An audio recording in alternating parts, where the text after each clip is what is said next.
எல்லாம் வல்ல அல்லாஹ்வின் நல்லடியார்களே,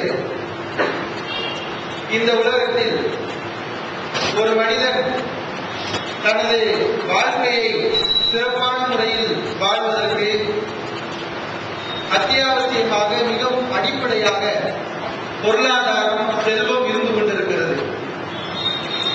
செல்வம் இருந்தால்தான் இந்த உலகத்தில் ஒரு மனிதன் வாழ முடியும் என்ற நிலையை இறைவன் ஏற்படுத்தி இருக்கிறான். இன்னும் மனிதனை சார்ந்து வாழக்கூடிய பெண்கள், சிறுவர்கள், குழந்தைகள், முதியோர்கள் இவர்களும் இந்த உலகத்தில் வாழ்வதற்கு பொருளாதாரம் மிகவும் அத்தியாவசியமான ஒன்று. சில மாற்ற கடமைகள் கூட பொருளாதாரத்தை மையமாக வைத்து, அடிப்படையாக வைத்து வகுக்கப்பட்டிருக்கின்றன. உதாரணமாக ஜக்காத், ஹஜ், தான தர்மங்கள், இது போன்ற வணக்க வழிபாடுகள் எல்லாம் பொருளாதாரத்துடன் தொடர்புடைய வணக்க வழிபாடுகள். எனவே அல்லாஹ் சுப்ஹானஹு வ தஆலா இந்த பொருளாதாரத்தை நாம் தேட வேண்டும் என்று நமக்கு ஒரு போதனையாக திருமறை குர்ஆனில் அல்லாஹ் செய்கிறார். ஃபைதா குலியத்திஸ் ஸலாத்து ஃபந்தஷிரு ஃபில் அர்தி ஃபப்தகு மின் ஃபத்லில்லாஹ். தொழுகை முடிந்துவிட்டால், ஜும்மா தொழுகையை பற்றி இறைவன் திருமறை குர்ஆனிலே குறிப்பிடும் போது, தொழுகை முடிந்துவிட்டால் இந்த பூமியிலே நீங்கள் பரவி சென்று அல்லாஹ்வின் அருளால் இருக்கக்கூடிய பொருளாதாரத்தை, செல்வத்தை நீங்கள் தேடுங்கள் என்று அல்லாஹ் சுப்ஹானஹு வ தஆலா இந்த பொருளாதாரத்தை நாம் தேட வேண்டும், இந்த உலகத்தில் வாழ்வதற்கு இது அத்தியாவசியம் என்று நமக்கு ஒரு போதனை செய்கிறார். இதை எல்லோரும் விளங்கி வைத்திருக்கிறார்கள். அல்லாஹ் போதனை செய்யாவிட்டாலும் கூட இந்த உலகத்தில் எல்லா பேரும் பொருளாதாரத்தை தேடத்தான் செய்வார்கள். ஏன்னா இந்த உலகத்தில் வாழ வேண்டும் இல்லையா, புரிந்து வைத்திருக்கிறார்கள். இந்த உலகத்தில் வாழ்வதா இருந்தால் பொருளாதாரம் அவசியம், முக்கியம் என்று எல்லோருக்கும் தெரிகிறது. அதனால மனிதன் இந்த பொருளாதாரத்தில் மிகவும் பேராசை உள்ளவனாக இருக்கிறான். எந்த அளவுக்கு ஆசை? பொருளாதாரத்தை தேடுவதில் அவனுடைய ஆசைக்கு எல்லையே கிடையாது. சில விஷயங்களுக்கு எல்லை உண்டு என்று சொல்லலாம். ஆனால் பொருளாதாரத்தை தேடுவதில் மனிதனுடைய ஆசைக்கு இவ்வளவு தான், இத்தனை லட்சங்கள் தான், இத்தனை கோடிகள் தான், இவ்வளவு ஆயிரங்கள் தான் என்று ஏதாவது ஒரு எல்லையை மனிதன் தனக்கு என்று வகுத்திருக்கிறானா? இந்த பொருளாதார விஷயத்துல கிடையவே கிடையாது. எத்தனை கோடியா இருந்தாலும் சரி, அவனுடைய ஆசை அடங்கவே செய்யாது. ஒரு தொகை கூடமான உபஞ்சம்மா திருமலை குரானிலே அல்லாஹ் சொல்லி காட்டுகிறான், நீங்கள் செல்வத்தை வரம்பு கடந்து நேசிக்கிறீர்கள், அளவில்லாமல் நேசிக்கிறீர்கள். அளவே கிடையாது. மனிதனுடைய இந்த பொருள் மீது வைத்திருக்கக்கூடிய இந்த பாசத்துக்கு எல்லையே கிடையாது, வரம்பே கிடையாது. அந்த அளவுக்கு மனசு செல்வத்தை நேசிக்கிறான் என்று அல்லாஹ் சொல்லி காட்டுறான். நபிகள் நாயகம் ஸல்லல்லாஹு அலைஹி வஸல்லம் அவங்களும் அற்புதமாக சொன்னாங்க உண்மையான தத்துவம். இந்த ஹதீஸ் சஹீஹ் புகாரியிலே பதிவு செய்யப்பட்டிருக்கிறது. எப்பொழுது இப்னு ஆதமுடைய மகன் வளர்கிறான், மனிதன் வளர்கிறான், வயசாகுதா 10, 12, 20, 30, 40 என்று மனிதனுடைய வாழ்நாள் அதிகரித்துக் கொண்டே இருக்கிறது. அவன் மட்டும் வளர்றதில்லை, அவன் வளர்றதோட எக்குபருமாகும் இஸ்னானி, இரண்டும் சேர்ந்து வளர்கிறது. மனுஷ அறிவு வளர்ற மாதிரி, அவனுடைய உறுப்புகள் வளர்ற மாதிரி, அவனுடைய உடல் கூறுகள் வளர்ற மாதிரி அவனோடு சேர்ந்து இன்னும் 2 வளர்ந்துகிட்டே இருக்குது. அது என்ன 2? ஒன்னு ஹுப்புல் மால், செல்வத்தை விரும்புவது, செல்வத்தை நேசிப்பது. இப்போ கொஞ்சம் நேசிப்பான், காலம் நடக்குதா இன்னும் நிறைய, இன்னும் அதிகமாகணும், இன்னும் நிறைய சம்பாதிக்கணும் என்று அவனுடைய ஆசை இந்த செல்வத்துல எல்லை இல்லாமல் சென்று கொண்டே இருக்கிறது. அது நிக்காது, அதுக்கு வளர்ச்சி கடைசி வரைக்கும் இருந்து கொண்டேதான் இருக்கும். அதே மாதிரி ஒரு தூளுல் உமுர், வயது வாழ்நாளும் நீளுது. மனிதனுடைய உடல் வளர வளர அவனுடைய ஆயுட்காலமும் நீளுகிறது. இந்த இரண்டும் வளர்ந்து கொண்டே இருக்கிறது என்று ரசூல் ஸல்லல்லாஹு அலைஹி வஸல்லம் சொன்னாங்க. உண்மைதான். எல்லா பேருக்கும் காசு விஷயத்துல நிறைய வேணும், இன்னும் அதிகமாகணும், இன்னும் கூடுதலா சம்பாதிக்கணும் என்ற ஆசை எல்லோருக்கும் இருக்கத்தான் செய்கிறது. எந்த அளவுக்கு ரசூல் ஸல்லல்லாஹு அலைஹி அவர்கள் மனிதனுடைய இந்த பொருளாதார நேசத்தை விவரிக்கிறாங்கன்னா, அழகான அற்புதமான ஒரு உதாரணத்தை சொல்றாங்க. இன்னைக்கு உலகத்துல எது பெரிய சொத்தா கருதப்படுதோ, பொருளாதாரத்துக்கு அடிப்படை என்ன? தங்கம் தான். உலக பொருளாதாரமே தங்கத்தை வச்சுதான் அதனுடைய நாடுகளுடைய பொருளாதாரங்களா முடிவு செய்யப்படுது. அந்த தங்கத்தை கூறி ரசூல் ஸல்லல்லாஹு அலைஹி அவர்கள் மனிதனுடைய இந்த பேராசையை பத்தி விவரிச்சாங்க. இதுவும் சஹீஹ் புகாரியிலே பதிவு செய்யப்பட்டிருக்கின்ற ஆதாரபூர்வமான செய்தி. நபிகள் நாயகம் ஸல்லல்லாஹு அலைஹி வஸல்லம் சொல்றாங்க, லவ் அன்ன இப்னு ஆதம் உஅதிய வாதியம் மில்அம் மின் தஹபின், ஆதமுடைய மகன் மனுஷனுக்கு தங்கத்தாலான ஒரு ஓடை, தண்ணி ஓட கிடையாது, என்ன ஓட, தங்கம் அப்படியே ஓடுகிறது, உருகி வழிகிறது, அந்த மாதிரி நல்ல நிரம்பி ஓடக்கூடிய தங்கத்தாலான ஒரு ஓடை ஆதமுடைய மகனுக்கு தரப்படுகிறது. தங்க ஆற வச்சிருக்கிறான், அப்படியே தங்கம் ஃபார்ம் ஆகி வந்துகிட்டே இருக்குது, ஓடிக்கிட்டே இருக்குது. இது எவ்வளவு பெரிய சொத்து! இந்த மாதிரி ஒரு சொத்து ஒருவனுக்கு இருந்தா அவன் தான் உலகத்தில் ஆக பணக்காரன், அவனை விட மிஞ்சிய பணக்காரன் இருக்க மாட்டான். இப்படி ஒரு மனுஷனுக்கு தங்கத்தாலான ஆறு கொடுக்கப்பட்டா அப்பாவது அவனுடைய நப்சு அடங்குமா? தங்க ஆறு கிடைச்சிருச்சுல, அப்பயாவது அவனுடைய உள்ளம் போதும், நமக்கு இது கிடைச்சிருச்சு, இதுக்கு மேல என்ன இருக்கு இந்த உலகத்துல என்று அவன் அடங்குவானா? அஹப்ப இலைஹி சானியன், அப்பவும் இந்த மனுஷன் சொல்லுவானா, எனக்கு ரெண்டாவது ஒரு நதி வேணும், தங்க நதி வேணும் அப்படின்னு சொல்லுவானா? சரி, லவ் ஓத்திய சானியன், ரெண்டாவது ஒரு பெரிய தங்க ஆற கொடுத்தாச்சு, அப்பயாவது அவன் அடங்குவானா? அஹப்ப இலைஹி சாலிசன், மூணாவது ஒரு நதி வேணும்னு கேட்பான். அதுலயும் போட்டி தான்.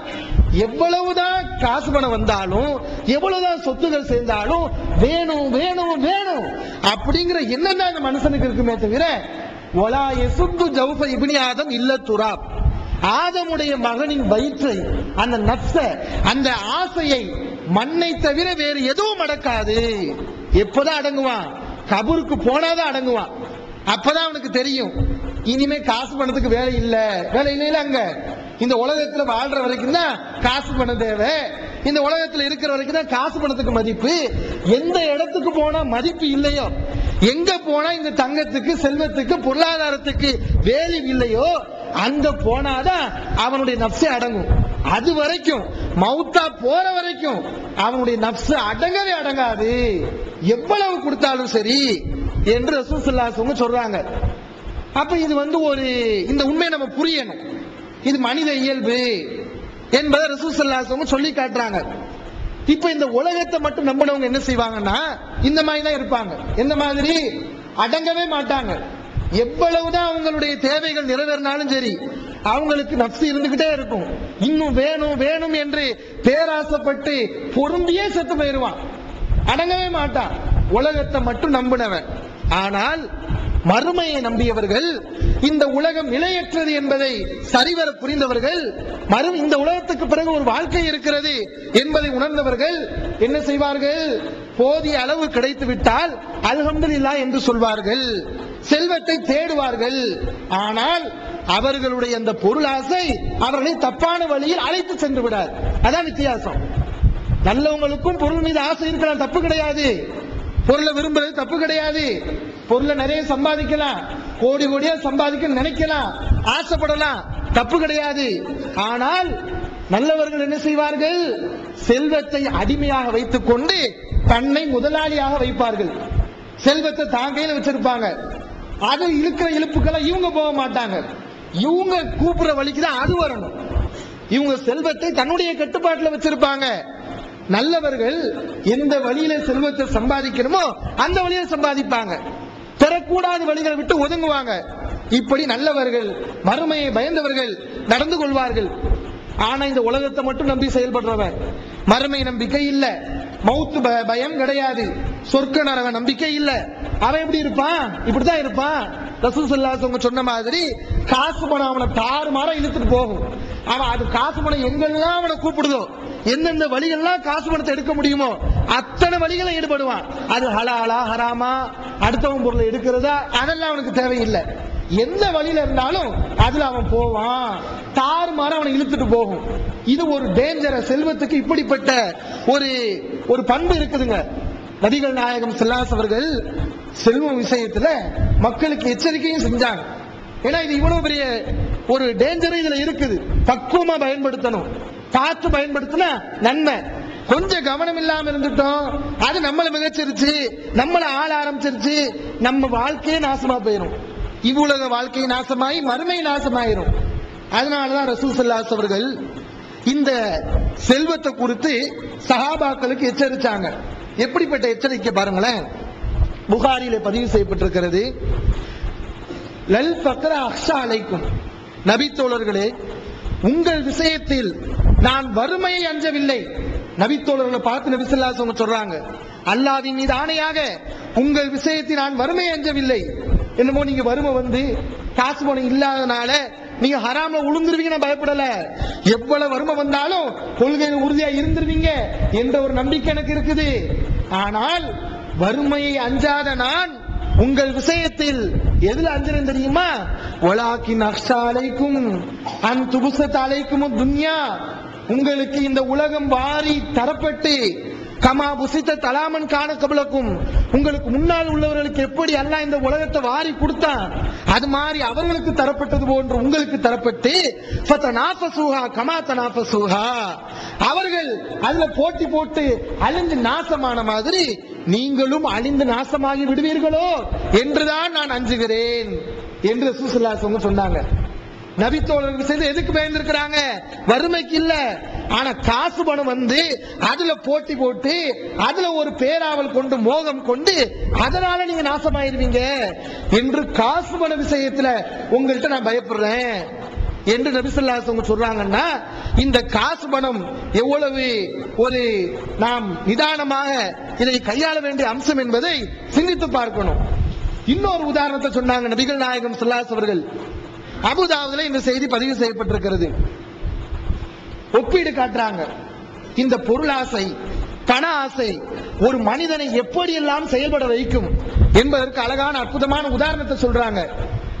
மாதீபானி ஜாயானி உருசிலாபிய கணமின், பசி உள்ள 2 ஓநாய்கள் ஆட்டு மந்தைகளுக்குள் அனுப்பப்படுகிறது. 2 ஓநாய்களை ஆட்டு மந்தைக்குள்ள திறந்து விடுறோம். பசியோட இருக்குது, வெறி பிடிச்சு இருக்குது. இந்த ஓனா ஆட்டு மந்தைக்குள்ள போனா என்ன செய்யும்? ஆடுகளை பந்தாடுமா இல்லையா? கிடைக்கிறத பிடிச்சு கடிச்சு கொதருமா இல்லையா? கண்டிப்பா ஆடுகளை கபலீகரம் செஞ்சிடும் இந்த ஓநாய்கள். இந்த ஓநாய்களை விட இந்த ஓநாய்கள் ஆடுகளை எப்படி கபலீகரம் பண்ணி நாசமாக்கி அழிச்சிருமோ அதை விட மிக மோசமாக ஒரு மனிதனுடைய தீனை, மார்க்கத்தை, அவனுடைய இறையச்சத்தை, அவனுடைய நாணயத்தை எல்லாவற்றையும் அழித்து நாசமாக்க கூடியது மின் ஹிர்ஸில் மர்இ அலல் மால், பொருளின் மீது மனிதன் வைத்திருக்கக்கூடிய பேராசையும் வஷரஃபிலி தீனிஹி, அவனுடைய பதவி ஆசையும் எல்லாவற்றையும் அழிச்சு நாசமாக்கிறோம் என்று நபிகள் நாயகம் ஸல்லல்லாஹு அலைஹி வஸல்லம் சொல்றாங்க. இது மாதிரி ஓனா மாதிரி, ஓனா கடிச்சு கொதறி அழிச்சிரும்ல, அந்த மாதிரி பொருளாசை மனிதனுடைய தீனை, மனிதனுடைய நன்னடத்தையை கெடுத்து நாசமாக்கிறோம் என்று ரசூல் ஸல்லல்லாஹு அலைஹி வஸல்லம் சொல்றாங்க. இதை நம்ம நடைமுறை வாழ்க்கையில பார்க்கிறோம். நபி ஸல்லல்லாஹு அலைஹி வஸல்லம் செஞ்ச இந்த உபதேசத்தெல்லாம் நம்ம பார்த்தோம்னா அதையெல்லாம் 100க்கு 200% உண்மைப்படுத்துற மாதிரி சமீபத்தில் செய்தித்தாள்கள்ல தொடர்ந்து செய்திகள் வந்து கொண்டே இருக்கிறது. என்ன, இப்ப சமீபத்திய செய்தி எல்லாம் பாத்தீங்கன்னா நம்ம நாட்டில எல்லாம் ஊழல் அதிகமா போச்சு. ஒவ்வொரு ஊழலா வருகிறது. மும்பை ஆத்தர்ஸ் குடியிருப்பு ஊழல், கார்கில் போர் வீரர்களுக்கு கட்டடம் கட்டுவது தொடர்பாக ராணுவ அதிகாரிகள் பல கோடி ரூபாய் ஊழல் செஞ்சிருக்கிறாங்க. அந்த ஊழல், அதை தொடர்ந்து LIC வீட்டு வசதி கடன் வழங்குவதில் அதுலயும் பாத்தீங்கன்னா ஊழல். காமன்வெல்த் விளையாட்டு போட்டின்னு ஒரு போட்டி நடத்தினாங்க. அந்த போட்டி எடுத்துக்கிட்டீங்கன்னா அந்த ஏற்பாடுகள்ல அதிகாரிகள் ஊழல். என்னென்ன திட்டங்கள்லாம் வருதோ எல்லாத்திலும் எடுத்து பாத்தீங்கன்னா ஒரே ஊழல் ஊழல் ஊழல் தான். கடைசியில் எங்க வந்து நிக்குது? நாடாளுமன்றம் நடக்காத வகையில 2G ஸ்பெக்ட்ரம் ஊழல் முடிஞ்சிருக்கு. அப்ப இந்த அளவுக்கு நமது நாட்டிலே ஊழல்கள் அதிகமாகி போயிருக்கிறது. நம்ம நாட்டில் மட்டும் கிடையாது, உலகத்துல எல்லா இடத்துலயும் இருக்கிறது. சமீபமாக அதிகரித்திருக்கிறது. எல்லாவற்றுக்கும் காரணம் என்ன? இந்த தவறான பொருளாசை, மறுமை நம்பிக்கை இல்லை, இந்த உலகத்தை மட்டும் கவனத்தில் வச்சு அவர்கள் செயல்படுறதுனால இந்த மாதிரியான மக்களுடைய பணங்கள் கோடிக்கணக்கிலே சூறையாடப்படுவது அன்றாட வாடிக்கையாகி வந்து கொண்டிருக்கிறது. இதைத்தான் நம்ம பார்க்கிறோம். இதுல நம்ம பெற வேண்டிய படிப்பு என்ன தெரியுமா? இவர்கள் இப்படித்தான் இருப்பார்கள். அல்லாவை நம்பாதவர்கள், மறுமை நம்பிக்கை இல்லாதவர்கள் ஊழல் செய்யத்தான் செய்வாங்க. நாணயத்தை எதிர்பார்க்க முடியாது. எவன் அல்லாவை நம்பி இருக்கானோ அவன் தான் நாணயம் இருக்கும். இந்த நேரத்தில் நம்ம ஒன்னு யோசிச்சு பார்க்கணும். என்ன யோசிக்கணும்? நபிகள் நாயகம் ஸல்லல்லாஹு அவர்கள் அவர்களும் ஆட்சி தலைவராக வந்தார்கள். இன்றைக்கு எத்தனை ஆட்சி தலைவர் எடுத்து பாருங்க. எல்லா பேரும் கள்ள பயல்களா இருக்கிறான், எல்லா பேரும் திருட்டு பயல்களா இருக்கிறான், எல்லா பேரும் கோடிக்கணக்கில் ஊழல் செய்யறவனா இருக்கிறான்.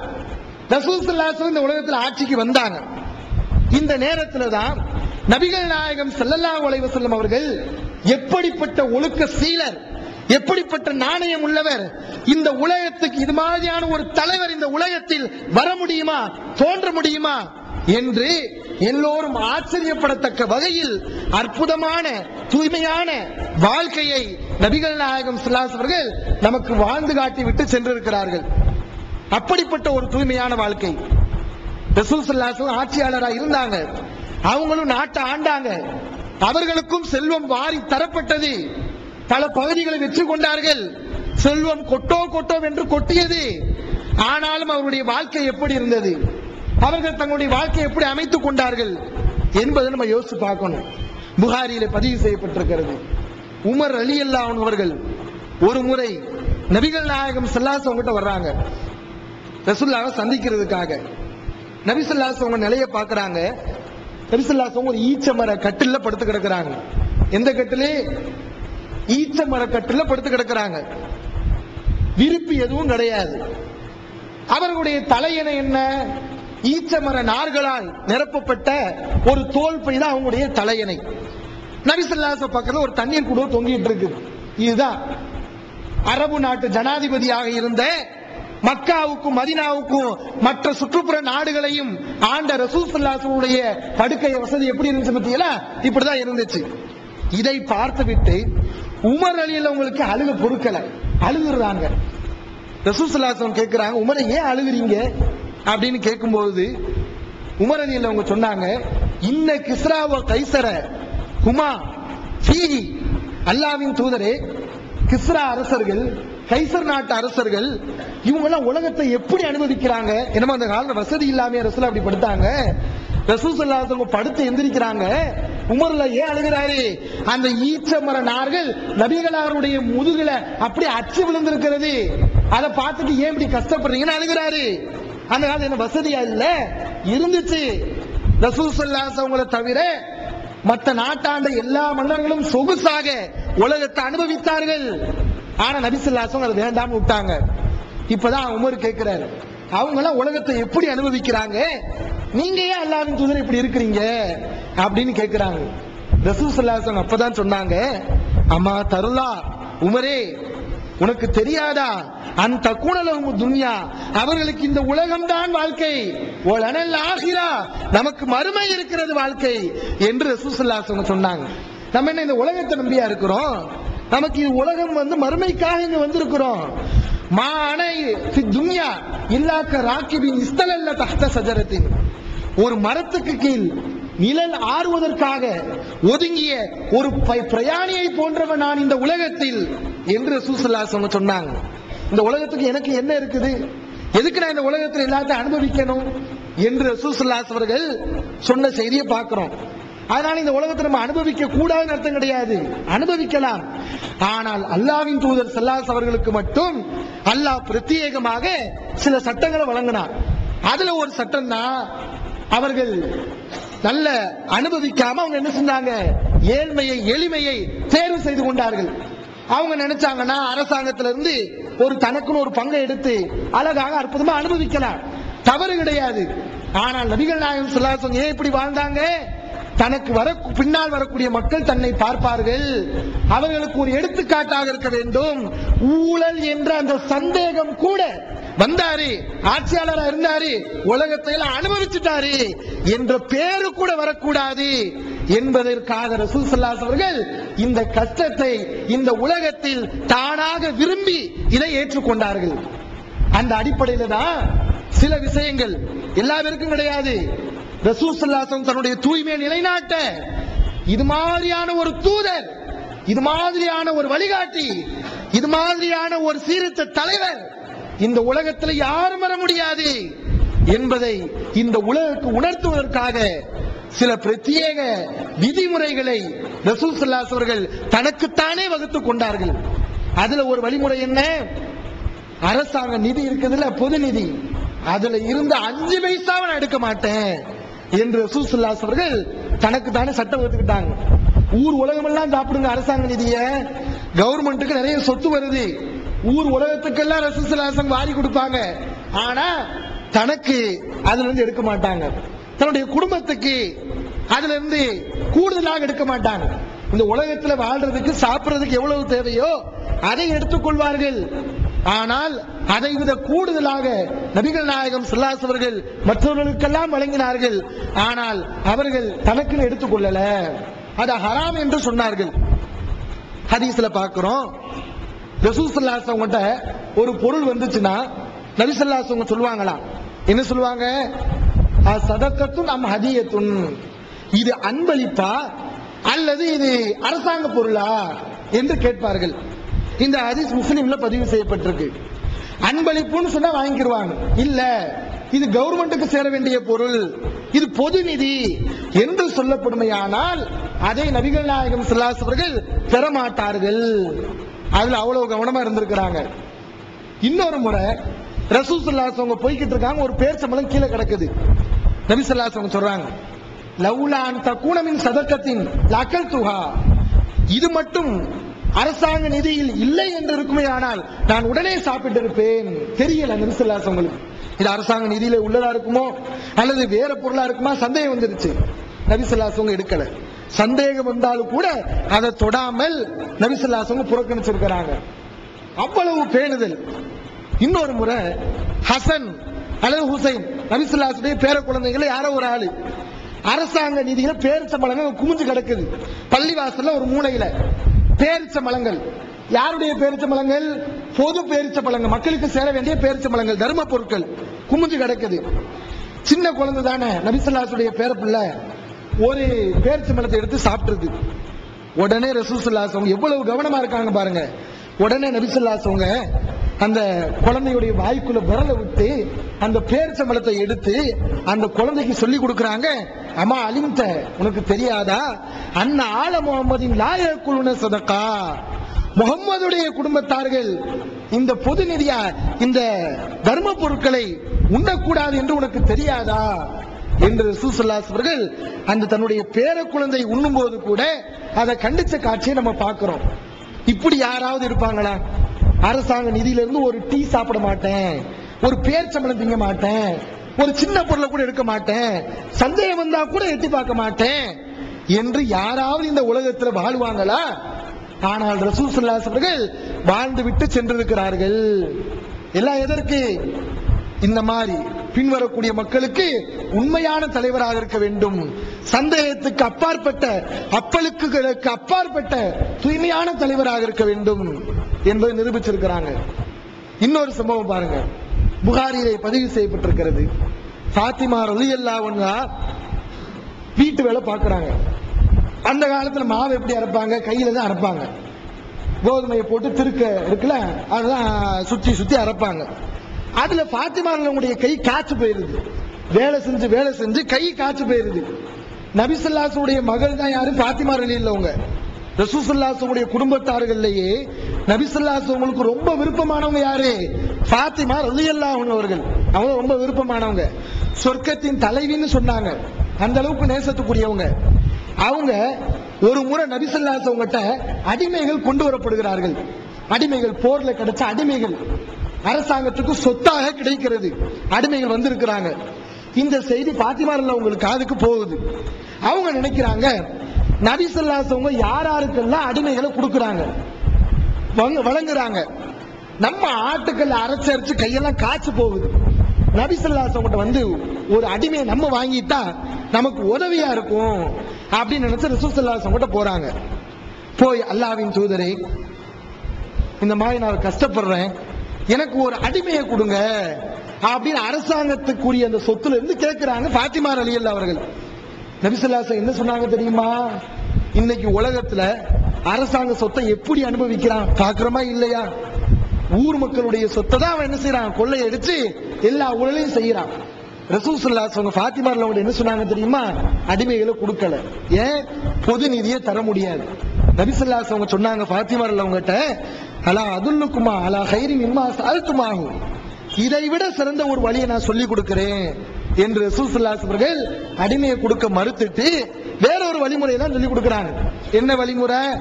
நீ 33 தடவை உறங்க செல்லும் போது சுப்ஹானல்லாஹ், 33 தடவை அல்ஹம்துலில்லாஹ், 34 அல்லாஹ் அக்பர் சொல்லு, உன்னுடைய பலகீனம் எல்லாம் நீங்கும் என்று ரசூல் ஸல்லல்லாஹு அலைஹி வஸல்லம் இதைத்தான் வழிகாட்டினாங்களே தவிர அரசாங்க நிதியிலிருந்து எடுத்து கொடுத்தாங்களா? ஒரு அடிமை கொடுக்கிறதுக்கு என்ன ஆக போகுது?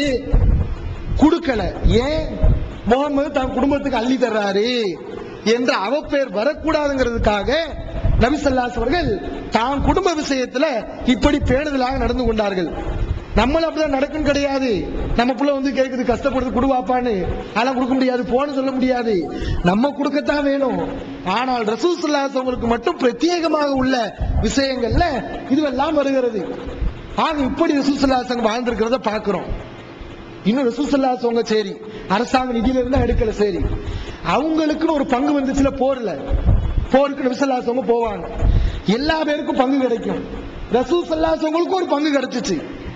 அரசாங்க நிதியிலிருந்து எடுக்க வேண்டாம், அவங்களுக்கு கிடைச்ச அந்த பங்கையாவது நபி ஸல்லல்லாஹு அலைஹி வஸல்லம் முழுமையாக தன்னுடைய மக்களுக்கு விட்டு சென்றார்களா? அதே அவங்க விடல. புகாரில் பதிவு செய்யப்பட்டிருக்கிறது, கைபர் போர்ல இருந்து ஒரு பங்கு எல்லா வீரர்களுக்கும் கிடைச்ச மாதிரி நபி ஸல்லல்லாஹு அலைஹி வஸல்லம் கிடைச்சிச்சு. ரசூல் ஸல்லல்லாஹு அலைஹி வஸல்லம் என்ன பண்ணாங்க? அந்த சொத்திலிருந்து வரக்கூடிய வருமானங்கள்ல இருந்து தான் குடும்பத்துக்கு தேவையான செலவுகளை மட்டும் கொடுப்பாங்க. தான் சொத்து தான் பங்குல இருந்து குடும்பத்துக்கு எவ்வளவு ஆகுமோ அந்த பங்குகளை மட்டும் கரெக்டா கொடுப்பாங்க. மிஞ்சும்ல லாபம் கூடுதலா வரும்ல, அந்த காசுகளை எல்லாம் பைத்துல் மால் ஆக்கிடுவாங்க. எப்படிப்பட்ட ஒரு தலைவரை பாத்தீங்களா? புகார்ல பதிவு செய்யப்பட்டிருக்கிறது. தனக்குன்னு பங்கு கிடைச்சிருக்கு, அதை எப்படி செலவு செஞ்சாலும் யாரும் கேட்க முடியாது, பொது நிதி இல்ல. அதை எப்படி பயன்படுத்துறாங்க? குடும்பத்துக்கு தேவையானதை கொடுத்துட்டு கூடுதலாக வரக்கூடிய லாபங்களை எல்லாம் அல்லாஹ்வுடைய காசாக, பொது நிதியாக, அரசாங்க நிதியாக அல்லாஹ்வின் தூதர் ஸல்லல்லாஹு அலைஹி வஸல்லம் ஆக்குனாங்க. இப்படி ஒரு தலைவரா காட்ட முடியுமா? தான் சம்பாதிச்ச அரசாங்கத்துக்கு கொடுத்த ஒரு தலைவனை யாராவது உலகத்தில் உண்டா? ஆனா ரசூல் ஸல்லல்லாஹு அலைஹி வஸல்லம் அப்படி வாழ்ந்து விட்டு சென்றதை பார்க்கிறோம். அதனாலதான் நபி ஸல்லல்லாஹு அலைஹி வஸல்லம் மரணிக்கும் போது சொத்து எதுவும் மிஞ்சலையே, கூடுதலா வந்த வருமானம் கூட எங்க சேர்த்துட்டாங்க, அரசாங்கத்தில் சேர்த்துட்டாங்க. அதனால அவங்க மரணிக்கும் போது மாத்தரக்க ரசூலுல்லாஹி ஸல்லல்லாஹு அலைஹி வஸல்லம் இந்த மௌத்திஹி, நபிகளார் மரணிக்கும் போது ஒரு தங்க காசு விட்டுட்டு போகல, ஒரு வெள்ளி காசை விட்டுட்டு போகல, ஒலா அபுதன் ஒரு ஆணடிமையை விட்டுட்டு போகல, ஒலா அமத்தன் ஒரு பெண்ணடிமையை விட்டுட்டு போகல, ஒலா செய்யன் எதையுமே விட்டுட்டு போகல, எல்லாத்தையும் அரசாங்கத்தில் சேர்த்தாச்சுல. அவங்க விட்டுட்டு போனது என்ன? பகுலத்தகுல் பைலா, வெண்ணிற கோவேரி கழுதை, சிலாஹு போர் ஆயுதம், அருளன் கைபர் போர்ல கிடைச்சிச்சுல அந்த பூமி, அந்த நிலப்பகுதி, இதைத்தான் விட்டுட்டு போனாங்க. இதான் ரசூல் ஸல்லல்லாஹு அலைஹி வஸல்லம் விட்ட சொத்து விட்டுட்டு போனாங்க. இப்படி அல்லாஹ்வின் தூதர் வாழ்ந்த வாழ்க்கையை பார்க்கிறோம். இந்த சொத்தை விட்டுட்டு போனாங்கல்ல, இந்த அருள ஒரு சின்ன பூமி, இத கூட ரசூல் ஸல்லல்லாஹு அலைஹி வஸல்லம் என்ன பண்ணாங்க? தன்னுடைய பின்னாடி வரக்கூடிய மக்களுக்கு இது பொது நிதியான அதை விட்டுட்டு போனாங்க. இப்ப நம்மளாம் இறந்து போறோம், நிறைய சொத்து சம்பாதிச்சு வச்சிருக்கோம். எல்லா பேருக்குரிய சட்டம் என்ன? பாப்பா சம்பாதிச்ச சொத்துக்கு அவங்களுடைய பிள்ளைகள் சொந்தக்காரங்க எல்லாம் வாரிசு ஆகுவாங்க. இதான் எல்லா பேருக்குரிய சட்டம். ஆனா அல்லாஹ்வின் தூதர் ஸல்லல்லாஹு அலைஹி அவர்கள் எப்படி வாழ்றாங்க? தனக்கு பின்னால் தன்னிடம் உள்ள அந்த சொத்துக்கு யாரும் வாரிசாக முடியாது. லா நூரசு, நபிமார்களாகிய நாங்கள் எங்களுக்கு யாரும் வாரிசாக முடியாது. மா தரக்னாஹு சதகத்துன், நாம் விட்டு சென்ற சொத்துகள் தர்மம், பொது நிதி என்று ரசூல் ஸல்லல்லாஹு அலைஹி வஸல்லம் மக்களுக்கு அறிவிப்பு செய்யறாங்க. யார் வாரிசாக முடியாது. ரசூலுல்லாஹ் மௌத்தா போறாங்க, ஃபாத்திமா ரலியல்லாஹு அன்ஹா அவர்கள் அபூபக்கர் அவங்ககிட்ட போறாங்க, அடுத்த ஆட்சியாளர்கிட்ட, என் வாப்பா பூமியை விட்டுட்டு போயிருக்காரு, நிலப்பகுதி கைபர் நிலப்பகுதியை அதை கொடுங்க என்று கேட்கிறாங்க. அபூபக்கர் கொடுக்கல. என்ன சொல்றாரு? மத்த எல்லா பேருக்கும் கொடுப்போம், உங்களுக்கு கொடுக்க மாட்டோம். ஏன்? அல்லாஹ்வின் தூதர் ஸல்லல்லாஹு அலைஹி வஸல்லம் சொன்னாங்க, நாங்கள் விட்டு சென்ற சொத்துக்கு யாரும் வாரிசாக முடியாது, அது பொது நிதி என்று சொன்னார்கள். தர முடியாது என்று அபூபக்கர் அவங்க மறுக்கிறாங்க. ரசூல் ஸல்லல்லாஹு அலைஹி வஸல்லம் மனைவிமார்கள் எல்லோரும் உஸ்மான் அவங்ககிட்ட ஆள் அனுப்புறாங்க. அவங்ககிட்ட ரசூலை விட்டு சென்ற சொத்தை கொடுங்கன்னு கேட்கிறாங்க. அப்போயும் உஸ்மான் என்ன ஆயிஷா அவங்க பதில் சொல்றாங்க, என்ன மனைவிமார்களே, ரசூல்லா சொன்ன ஹதீஸ மறந்துட்டீங்களா? ரசூல்லா சொன்ன உங்களுக்கு தெரியாதா? நபிமார்களாகிய நாங்கள் விட்டு சென்ற சொத்துக்கு யார் வாரிசாக முடியாது, அது பொது நிதியில் சேர வேண்டியது. அப்ப அவங்க குடும்பம் என்ன செய்யறது? லைசலகும் ஐனி யஸீது அலல் மாக்கலி, உலகத்துல வாழ்றதுக்கு அத்தியாவசிய தேவை வேணும்னா அதுல இருந்து வாங்கிக்கலாம். அதை விட்டு ஒட்டுமொத்த சொத்தை வாரிசா பெற முடியுமா? தேவைக்கு வாங்கிக்கலாம், வாரிசா முழுசையும் வாங்க முடியாது என்று ரசூலுல்லாஹி ஸல்லல்லாஹு அலைஹி வஸல்லம் சொன்னது தெரியாதா என்று மனைவிமார்களுக்கு ஆயிஷா அவங்க சொல்றாங்க. பிரச்சனை வந்துச்சு, சொத்து கொடுக்கலையே. அதே மாதிரி அப்பாஸ் ரலியல்லாஹு அவர்கள், அலி ரலியல்லாஹு அவர்கள், உமர் ரலியல்லாஹு அவங்கள்ட்ட போய் எத்தனை பேர் போய் கேட்கறாங்க பாருங்க. உமர் ரலியல்லாஹு அவங்கள்ட்ட போய் ரசூலுல்லாஹ் விட்டு சென்ற சொத்தை கொடுங்கன்னு கேட்டாங்க. உமர் கேட்டாரு, அபூபக்கர்ட்ட கேட்டு அபூபக்கர் என்ன சொன்னாரு? கொடுக்கல. இல்ல அப்புறம் இப்ப மட்டும் வர்றீங்க?